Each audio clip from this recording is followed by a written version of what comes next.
Un homme fort et puissant, un grand général, magnifique dans les défilés militaires, monté sur son cheval avec sa cuirasse qui brille au soleil, son manteau qui flotte dans le vent. Et une petite jeune fille, une humble servante, arrachée à son pays, arrachée à sa famille, toute jeunette. La servante qui est attachée au service de la femme de ce grand général. Oui, mais l'homme fort, il a un point faible. Il a la lèpre, une maladie inguérissable, une maladie qui va le priver de toute vie sociale, qui va l'obliger à vivre à l'écart même de sa famille. Et la petite jeune fille, elle a un secret, elle a un trésor. Elle connaît le Dieu fort, tout-puissant, l'Éternel, le Dieu d'Israël. Et ce trésor, elle va accepter de le partager. Un jour qu'elle voit sa maîtresse triste, découragée, elle a renvoyé les servantes qui venaient l'aider à s'habiller, à se coiffer. Les larmes roulent sur ses joues. Et tout le monde sait dans la maison que le général Naaman a la lèpre. Mais ils ne le disent à personne.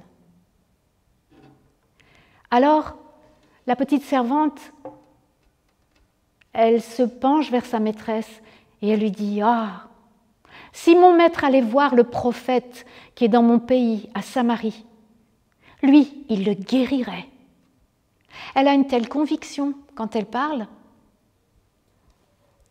que la femme du général va faire remonter l'information. Et de fil en aiguille, voilà notre grand général sur les routes en direction de la Samarie. Il a quelques serviteurs, il a des ânes, il a des cadeaux, il a une lettre de son roi pour le roi de Samarie. Et il arrive en vainqueur dans la très belle ville de Samarie. Il arrive en vainqueur dans un pays vaincu.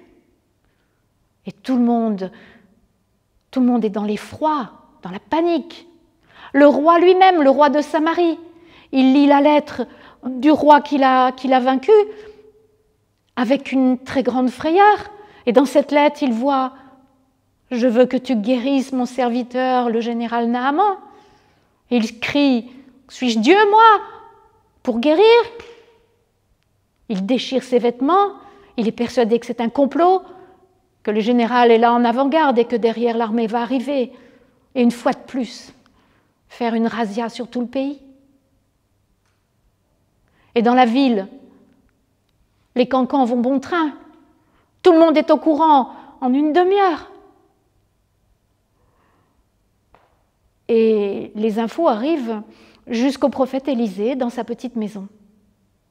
Il envoie son serviteur chez le roi de Samarie avec une parole sévère. Aurais-tu oublié qu'il y a un prophète de l'Éternel ici même à Samarie? Envoie-moi ce grand général. Le grand général fait demi-tour, toute sa suite le suit, les soldats, les serviteurs, les ânes, les cadeaux, et ils arrivent devant la petite maison d'Élisée. Là, Naaman ne descend même pas de cheval, il s'attend à ce que Élisée sorte, pose sa main sur les plaies, dise quelques formules kabbalistiques, et le tour sera joué. Mais non. Élisée envoie ce serviteur, le même qui est allé chez le roi de Samarie, et lui dit « Va te laver cette fois dans le Jourdain, et tu seras guéri. » Le général Naaman explose à la minute même. Il éperonne son cheval et il s'en va en proférant des jurons. Heureusement, il s'arrête à la première oasis. Ses soldats, ses serviteurs peuvent le rattraper. Et comme ils savent que c'est un homme bon, accessible, Ils s'en vont lui parler. Maître, si le prophète t'avait dit de faire quelque chose de très compliqué, est-ce que tu l'aurais fait? Oui, bien sûr, il l'aurait fait. Mais là, quand même, le Jourdain, ce petit fleuve misérable, il y a quand même des fleuves bien plus beaux dans leur pays. Les serviteurs lui font considérer que s'il était prêt à faire une grande chose, il peut peut-être faire une petite. L'homme est accessible au raisonnement. Ils repartent. Le Jourdain n'est pas si loin.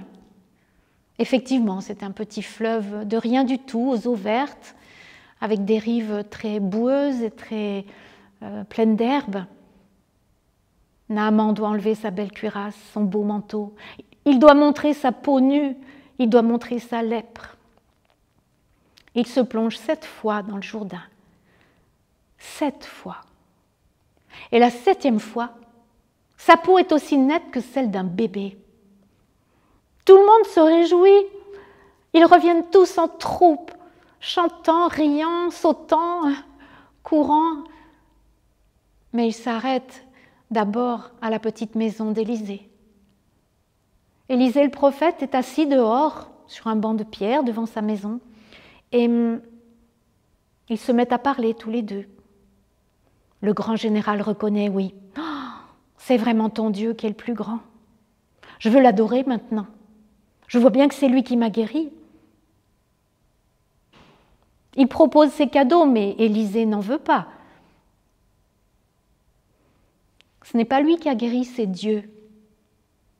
Et finalement, Naaman va repartir en paix avec toute sa suite, ses soldats, ses serviteurs, les ânes, les cadeaux. Et sur la route, il va penser à tout cela, il va penser à la joie de sa femme, il va penser à cette petite servante qui a partagé son trésor.